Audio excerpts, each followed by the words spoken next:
Jehovah Rapha. He is your healer. Yes, no matter what is the condition, but the fact and the truth, magpabilin siya na healer. Relasyon, sitwasyon, opinion, tanan. And the third thing ang pangalan sa Ginoong Jehovah Shammah, He is with you. Bisa na ka sa pinakaubos na sitwasyon sa imong kinabuhi. Ayaw pagunahon na nga nag-inusara ka. The name of our God is Jehovah Shammah, meaning to say, na ang Ginoo ubanan kaniya. Amen? Yes, Lord. Amen. Kung ano kabutagon, once again, atong pasidungan ng Ginoo, let's come to the Lord. Let us create an atmosphere of worship na maghimot ang atmosphere karon na Lord, karon na adlaw. Gusto ka na mong simbahon because you are our Jehovah Jireh. You are our Jehovah Rapha, Jehovah Shammah. Wala ka na usab. Yun ang pulong sa Ginoo. God is the same yesterday, today, and forever.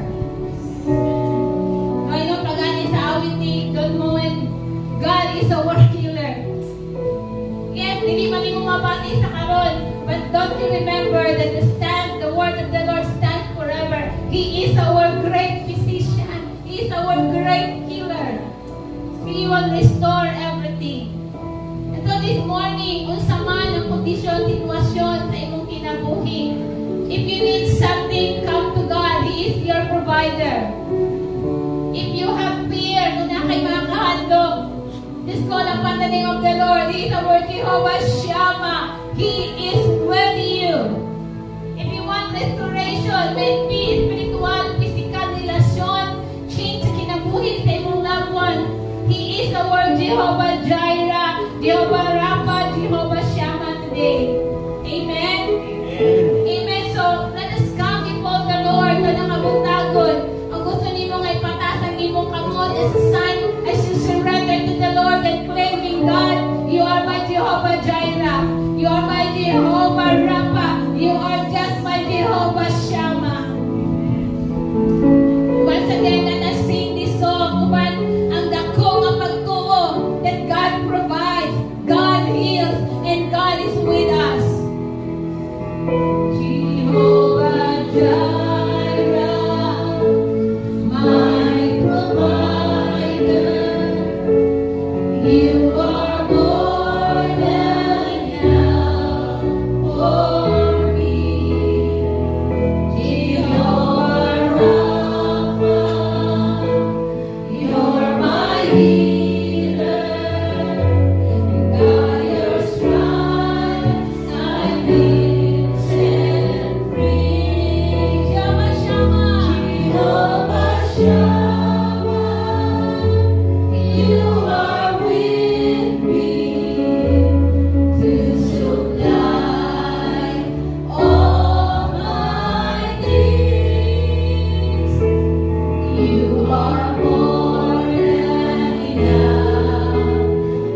po ang among mga kaugalingo. Lord, walay mo ulit karon ng kabuntagon na dili nila ma-receive ang ilang portion. Thank you for reminding us na kung naman may mga paginahanglan ang una may namuduol sa imuha. Kung naman may mga challenges, wala may naging usahan na ay tangan ng uban. Doon may mga need, whatever it is, you will always be our provider. Lord, i-bless ang imong pulong, i-anoint ang imong pulong nga among pagatunan karon ng kabuntagon. Sa pangalan ni Jesus nga among kinogman minuwas. Amen and amen. Amen. Praise God. Ang ilang tanan and from the JIL Valencia chapter, we would like to welcome atong bisita karon si Marjun Unahan. Imbita ni Elmar. Ni si Marjun. Ay, Lord, thank you for coming. Salamat kayo. Itong this is just a beginning. Salamat kayo, Marjun. So, dili ta maglaga, let us proceed to the Word of God. And gusto lang ako maghatag og importansya sa panimbangon nato sa kada Domingo. So, as much as possible, mahatag nato pinaka-the best when it comes to pag-worship. Kaya naman, para mabuli sa Ginoo ang pag-worship, maoy usa ka simbolo nga atong gipasalamatan ng Ginoo nga wala nato gilistan ang iyang gibuhat sa atong mga kinabuhi. So, as much as possible, no, dili ta malate sa atong praise and worship. Amen ba? Amen. Amen. Amen. So, dunay importante po nga bahin ang panimbahon kada Domingo mao ang pagpaminaw sa pulong sa Ginoo. Kay pinaagi sa pagpaminaw sa pulong sa Ginoo, mutubo ang imong pagtuo. Ma-review ka, matudluan ka, mapaninumduman ka.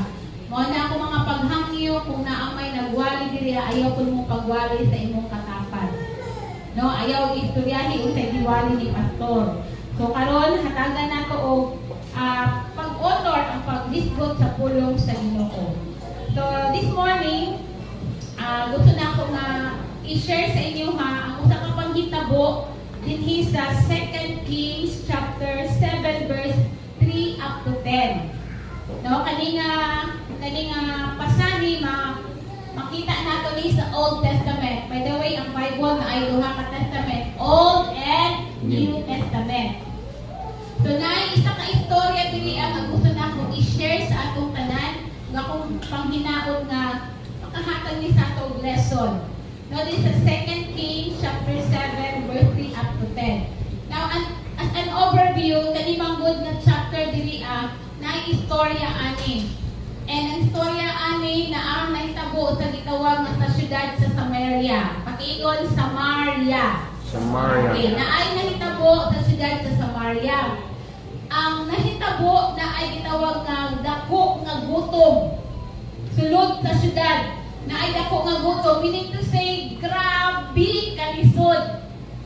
Grabe kalisod ang sitwasyon sa mga tao nga nanagpuyo sa syudad sa Samaria. Ug ang una nila nga igalistan kay wala na sila'y pagkaon. No, niabot gid sa punto nga grabe gid kalisod. No, grabe ko pa sa English, great nga famine. Grabe kadako o dako nga kalisdanan sa pagkaon. So, let me just read, no? I hope na maminaw ang kada usa. Ayaw ninilig saya nga mensahe nga ipabot sa Ginoo sa atong tanan. Okay. 2 Kings, magsugod na sa chapter 7, verse 3. Okay. Now, there were 4 men with leprosy at the entrance of the city gate. They said to each other, "Why stay here until we die?" So, di ba ingon ko na ani sa syudad sa Samaria, sa lugar sa Israel. So, ang ilang mga syudad sa una, gikural manggod na, may gitawag nga mga wall.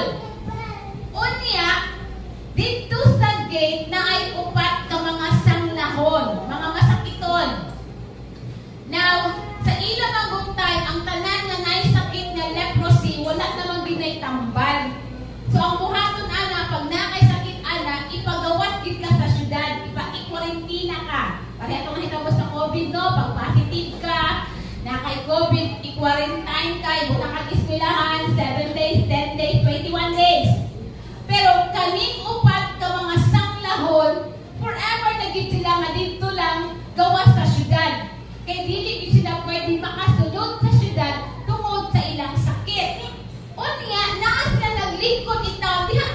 gate. Atbang, maybe atbang sila. Ingon din sila nga. Saman pre. Diri na kita taman. Diri na lang kita. Pagkikuha na lang taan yung gate. Mamatay na lang kita diri. And na-realize nila nga, masakit na ta, sanglahon pa ta, gisalikway pa ta sa atong syudad. Nga, diri na lang kita. Hangtod mamatay ta. No? Ingon sila. Then verse 4, ingon din, ingon nag-istorya na sila. Verse 4 siya, if we say, we'll go into the city, the famine is there.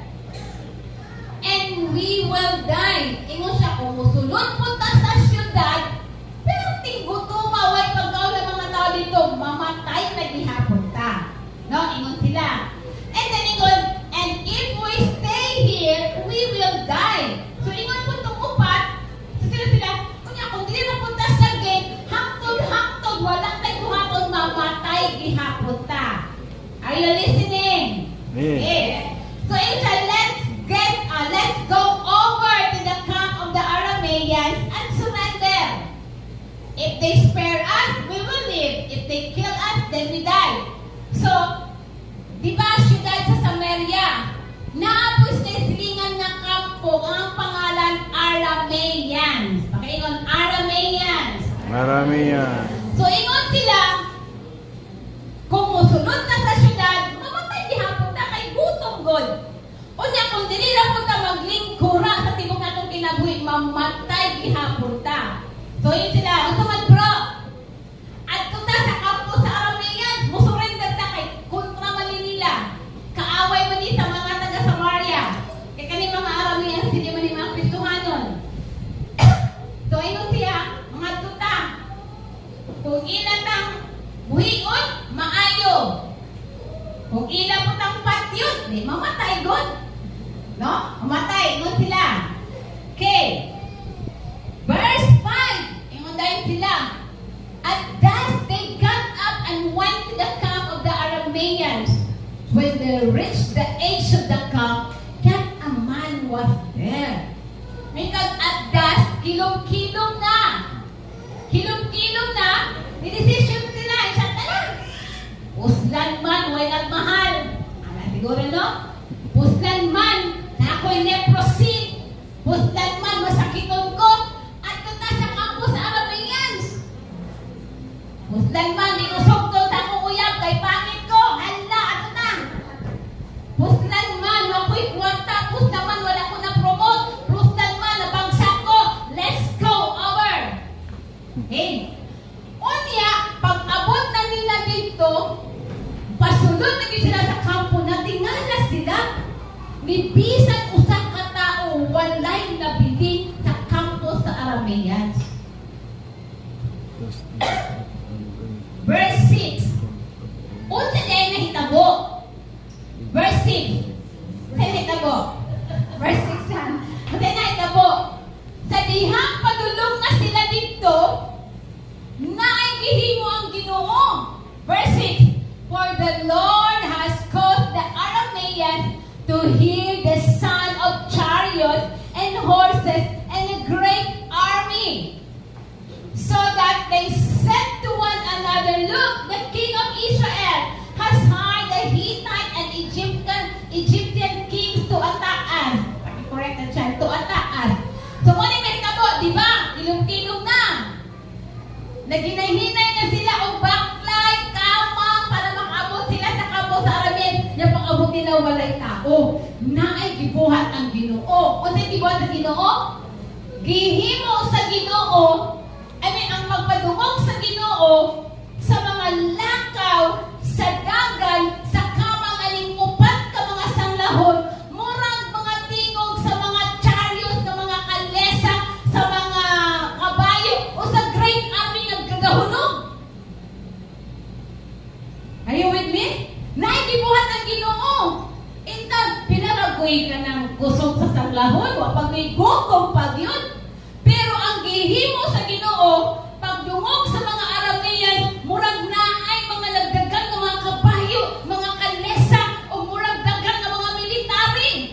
So nag-istorya sila, hala, murag nag-hide gani ang hari sa Israel,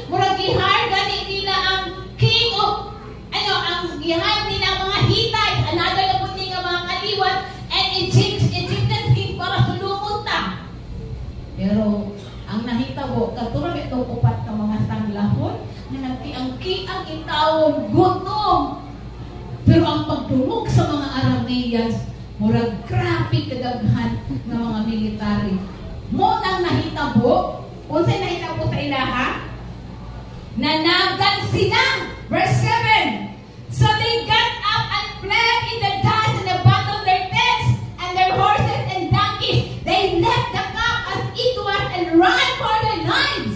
Ang gihimo sa mga Arameans, ang pagdungogin nila, daghan ng mga military, daghan ng mga horses, daghan ng mga kabayo. Buta ang buwan nila, nanindog sila, ningdagan sila, giabandonan nila ang ilang mga balay ng mga tents, ang ilang mga kabayo, kanang mga kabtangan, tibiyaan nila o ginuwas nilang ilang kaugalingon. Wala sila kabalo, makatuloy taong itong mga piangon nga nag-upat ka mga sanglahon nga gutom. Do you think nagdagan sila padulong sa Arameans na camp? No! Gutom! Ikaw daw ang tao mga gutom, makadagan pa na? Wala! Ba't naindihin mo ang Ginoo? Pagdungog nilang kalatikan sa mga sanglahon, murag mga kapayip na nagdagan, sunahatog ang mga Arameans. Sunanagan sila. Then, verse 7, ingon dito, verse 8, the men who had leprosy reached the ends of the camp and entered one of the tents. They ate and drank and carried away silver, gold, and clothes and went up and hid them. They returned and entered another tent and took some things from it and hid them also. Anak, maya ang upat ka mga sanglahon. Imagine, pag abot nila, wala naging katao-tao. So, ang ibuhat nila, misunod sila sa mga tent. Grabing inom kaon. Kuha nila ang mga silver, kuha nila ang mga gold, gipangtago nila, balhin na po sila doon sa gathering na tent. Grabe nga milagro. Ingon na ning upat, this is it. Sanglahon man tawa, makatay paglaom, at least mamatay ta, busog ta. No? Grabe! Balik-balik sila! Aman ko, balik-balik sila! Tingnan sila, wala may mga tao. Wala sila kasayod. Kamulo silang baklay, padulong sa Arameans na camp, na anay gihimo ang Ginoo. God is their defender. Amen? Amen. Mga anak sila sa Ginoo. Verse 9. Verse 9, sila, then they said to each other, we're not doing right. Ingon sila, this is the day of good news, and we are keeping it to ourselves. If we wait until daylight, punishment will overtake us. Let's go at once and report this to the royal palace. So grabe na mo pa to. Imagine ninyo, ang tao na gutom, ako nila mga silver, gold, uban pa. Ingon sila, bro, murag din ni maayo ay. Kita-kita lang nag-enjoy ani, maabtang tagbutag ani, patay kita kang hari. They realize na dili lang dapat kita mag-enjoy. Kabalo sila ang ilang syudad, ang Samaria, perting gutuma, walay pagkaon, and yet sila come and go sa mga tent na gibiyahan sa Arameans. Nakahinuklog itaon sila. Isa bro, friend, bro, tinani maayo. Kung magsigit at ingon ani, maabtan ng punta, may bal ani dito sa hari sa taga Samaria, sa Israel, patay kita ani. Then verse 10. So they went and called out to the city gatekeepers and told them, we went into the Aramean camp and not a man was there, not a sound of anyone, only 10 horses and donkeys and the tents left just as they were. So give us opat, balik sila dito sa syudad, sa gate. Hindi na nilang watchman, bro! Nami good news. Ito mi sa Aramean nga camp, pati na ka nagpagkaon, gold, silver. Inang hari nga, nang layas na sila. And you know, ipasahon ni mo dito, padulong sa ubos. Grabe ka, hanggunhon ang panalangin, pagkaon. Perting danghana, pag-abot sa Samaria, ang isang kilo nga bugas. Bugas na sa ato sa ilaha, kanang flour.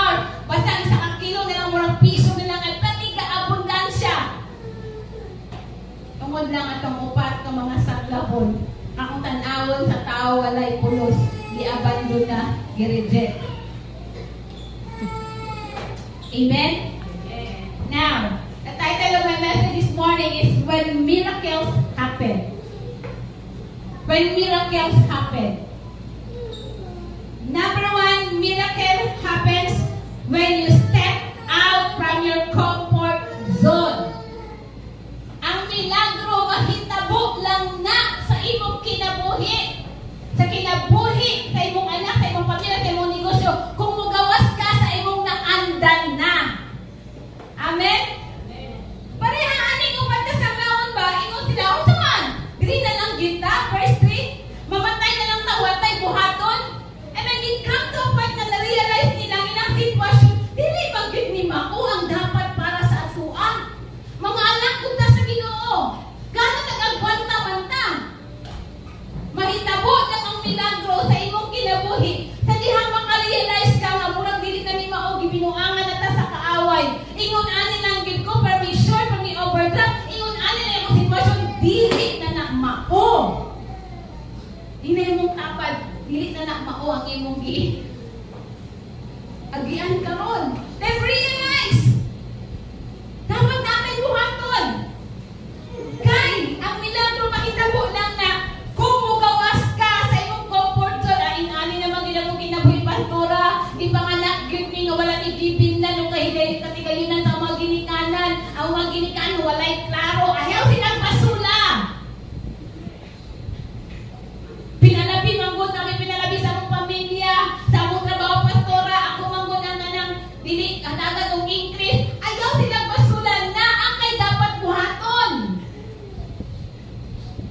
Amen. Amen. Take a risk. Ingon pa. No, ingon din sa verse 3. Why stay here until we die? Ingon ako pa. Mandiri na lang kita. Now, evaluate imong sitwasyon. Negosyo, eskwela, panarbaho. Do you think diha ka lang yung kataman? Pero pray kang milagro. Mahitabo na ang milagro kung mugawas ka sa imong comfort zone ka lang nakandang na bitaw nimo. Ana dami ni imong ani ra gid mo ra pa niyo pasa na ako sa akong mga ginikanan. Mo pa ako mapasa ko mga anak. Dili. Mahitabo ang milagro kung mugawas ka sa imong comfort zone tama aning upat ka mga sanglahon. Yes. Kung imong tanawon wala nay hope ang inang kinabuhi. Dili na sila maayo kay walay tambal ang sanglahon sa unang panahon. And yet ni parang sila nga dili naatay buhaton. Dili lang para sa ilang kagalingon, para sa ilang mga labwas nga halot mamatay na sa buto dito sa syudad sa Samaria. Nakay buhaton, dili lang para sa imong kagalingon, para sa imong anak, para sa mga tao nga nakasalalay sa imong anak, ay buhaton. So, dili naman imong selfish, kinala mo gawas ka sa imong comfort zone, na kanang naalad ka nga ingunanin na lang ayaw. Naman naging sa verse 4, ano sila, kumato ka sa syudad, mamatay manghihapon ta, kung pabilin na dali sa akin, mamatay manghihapon ta, maglakaw ta. Meaning to say, you have to sit down and ask God, Lord, kung saan mo ginagin mo plano sa akong kinabuhi? Tama na bagin ko din Yes, na-pray kong milagro, pero unsa man ang buhaton. Parehani ko pa sa mga sanglahon. The Lord told them, instruct them. Laka mo, even though risko. And sometimes kita parang gusto na ito makaangkon ng milagro. Kita ay mga panahon mabuti ka grace. Pahala na ka Lord, basta kabalo ko nga imong direksyon. Akong kinamuhi. Amen ba? Amen. Amen. So miracle happens when you step out from your comfort zone. Number 2. Miracle happens when you walk in your faith. Mahitabo lang ang milagro kung munakaw ka nga daay dako nga pagtuo sa imong kinabuhi. Sama aning gihimo sa mga upat na sanglahon. No, at the dust, 2 Kings 7:5, at the dust, they got up and went to the camp of Arameans. I mean, dako ang pagtuo, they stand on their faith. Nibarog sila, mulakaw sila nga upat ng pagtuo na naay ilang, naibuhat ng Ginoo sa ilaha, pag-abot dito sa kampo. And God is pleased. Nalipay ang Ginoo sa ilang gihimo nga desisyon. Nga wala galing sila kabalo, nga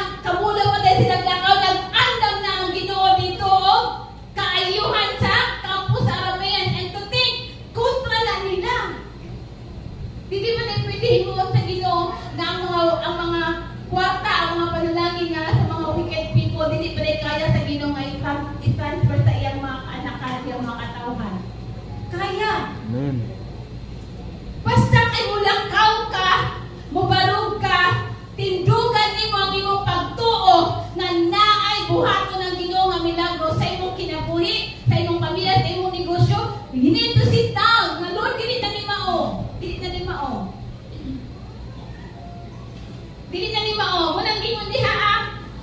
O sige mo sa Lord. The Lord had caused the Arameans to hear the sound. Praise God. Grabe kang gingon sa Ginoo sa verse 6. It only takes the hand of God na magmilagro sa kinabuhi. Ani mo pa ka makasanglahon. Kung nagtuo pa di ay nga dili kaya sa Ginoo himuon ang iyang parte para ay andam ang atong mga katubagan. Ingon pa, naglakaw pa lang ka, nagplano pa lang ka, nag-desire pa lang ka. I-conclude na sa Ginoo nga himuon niya na sa iyang tama nga panahon. Amen?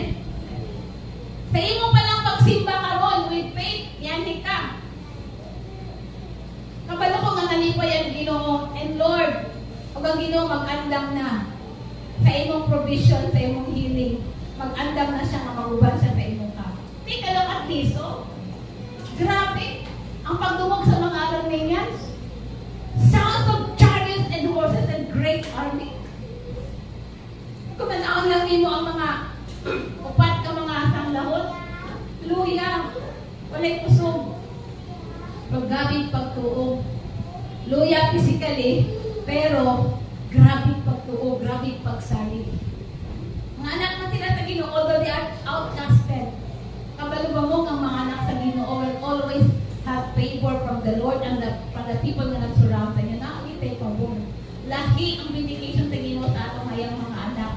Kanunay di siya maghatag og pabor sa iyang mga anak. Isang gani sa pamilya, ang imong yung mapaboran, ang imong yung anak. Bisan na kay kagumangkod, nasa ikagaw, wala gini mo mapaboran ang imong anak. Anak man nimo. Tama? Now, mahitabo lang ang milagro kung mulakaw ka, mupadayon ka, na naakay na po nga pagpo.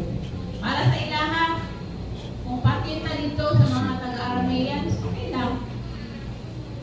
Kung buhiot na nila, praise God. Para ba, kung naaka sa crossroad talon, kung buhaton ni mo ni, si Lord na'y bahala. Pero nagtuo ka kung buhaton ni mo ni, ubalan ka sa Ginoo. Amen? Amen. Amen. Now, ikatulo, miracle happens when you begin to share. Mahitabo ang milagro kung sugdan nimo nga mahimo kang maghihatabon. Ngano na kaingon ko ana, tanawang verse 9. Ingon sila, they enjoyed. Then they said to each other, we're not doing right. Ingon siya. This is a day of good news and we are keeping it ourselves. If we wait until daylight, punishment will overtake us. Let's go at once and report this to the royal palace. Mga maayo kay sila kasing-kasing. Wala lang nila gi-enjoy sa ilang kaugalingon. Ingon sila, dili pwede na dili natin i-share ang maayong nga balita. Dili pwede na kita lang ang mag-enjoy sa blessing. And knowing ang atong mga kapamilya, ang atong mga friends, relatives, sa syudad, sa Samaria, grabe, halos mga matay na sa abuso. Share the good news. No, mahitabo lamang ang milagro sa imong kinabuhi. Kung sugdan nimo, aron na alog mga adlaw, i-share nimo sa kamaayo ang Ginoo sa imong kinabuhi. I-share nimo si Jesus as our Savior. I-share nimo si Jesus as the answer. I-share nimo si Jesus di unsa kaniyang pag-sustain sa tibuok tuig sa imong kinabuhi. I-share di unsa ni Jesus pag-abli og mga door of opportunities sa imong kinabuhi. Begin to share. Amen? Begin to share. Ano magkaroon kang concern ngadto sa uban nga tao? No, yun diya ang verse 10. So they went and called out to the city gatekeepers and told them, we went into the Aramean, ilang gitnan. Nagdagan-dagan sila. give the blessing sa ilang mga loved ones na nasulod sa city. Uban pa to, siguro, kami, imaman. Uban pa siguro to, kung nakaptanong ka ng kasuko sa syudad, sa mayor o sa banpak, ay outcasted ba yan sila? Uban pa siguro to, di na. Di maganit na ilang maganit ang ipamahawa kayo, makatakot ba yan? Pero dili, mayo lang kasing-kasing. Bisan of outcasted sila, gi-reject sila, still na sila yung heart na gusto mong abang sa syudad, sa mga tao na nagutman dito sa sulod sa Samaria. And you know, kinahanglan natong pag-uhod ng atong mga hunang nagkasing-kasing. Kasi kung dili ma-break sa ato ang atong pagkadalo, ang dili pagkamangiyatagon, lugay maabot ang milagro sa Ginoo. Ang imong huna-huna, ako'y naghago ani. Ang imong huna-huna, dili mo sila ang may tabangan kay ipasakitan ko nila, insulto ko nila, ginreject ko nila, pero dis upat ko mga sanglahon, wala na sa ilang mind. Ang naalang sa ilang mind ng heart, gusto silang mo share. Gusto silang utabang, gusto sila nga maipaampit ang balita sa kaluwasan. Maipaampit ang balita na naipaglaom diha ng Kristo. Maipaampit ang balita na kung mga dagat ka, doon ka sa Ginoo, dilikid ka niya, pasagdan ng isang likway. Amen? Amen. Begin to share. Whatever it is. Kinahanglan ma-break ang greediness, ang pagkadalo, nga naman, maunay hinungdan na dili nimo makabot umangko ng milagro. And to think, kung basahon nimo na, basahon ninyo na sa inyong balay, malipay ka. Nga naman, God, ang abundansya ingon pa ang flour. No, grabe, barato nila kay nagbudyag ang tibok syudad. Tungod kay naay upat kasang lahod nga ni Barog o Pingon, I would like to share, I would like to give. Naay upat ka mga sanglahon, makutanaw nimo, ubog na lang ang kinabuhi sa ilahang pag-stay sa kalibutan, pero ni Barog sila, kung sila gusto ko makatabang, gusto ko buhatag. Amen? Amen. Are you with me? Amen ba? Amen. Amen. So kung ikaw, negosyante ka, hindi ka daw mo negosyo, sit down, Lord, dili man gini mao. Kasi kung ipadayon ni mo na, mag-agwanta ka, and you are disobeying God, sit down. Kung risk na ay risk ko, take the risk. Amen. Amen. Take the risk. Basta mabuhat lang ni mo ni tulong ka mga butang. Kung natunan na ko ani nga passage. Nga una, ang milagro mahitabo lang kung mugawas ka sa imong comfort zone. Naandal na ni mo mawag na sanay na ka, dili na mao. Ang imong na kahimutangan karon financially dili pa na mao ang gusto sa Ginoo. Maybe naay sayop, naay buslot, kung dapat maglingkod tarungon Ginoo, gusto ko na maka-experience og milagro. Amen. Amen. Miracle happens when you walk in your faith. Kinahanglan na kay dako nga pagtuo karon nga panahon. Amen. Nakay pagtuo. Lord, kung ako ba ning buhaton, o ako ba ning i-release? Pag-commune sa Ginoo, kaya ang Ginoo dili man siya muhatag na dili ka malipay. And number 3, miracle happens when you begin to share. Give. Ihatag ang para sa Ginoo. I-share kung unsa man ang ikinahanglan ngadto sa uban. Let us be like at upat ka mga sanglahon. Lord, grabe na ang willingness ka mo tabang. Nga muhatag.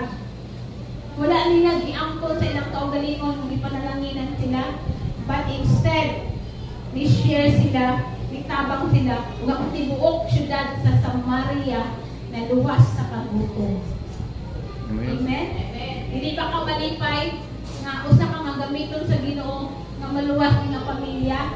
Hindi pa ka malipay nga usa ka magamiton sa Ginoo nga maluwas ang imong loved ones. Hindi pa ka malipay nga usa ka magamiton nga maluwas ang imong silingan. Share.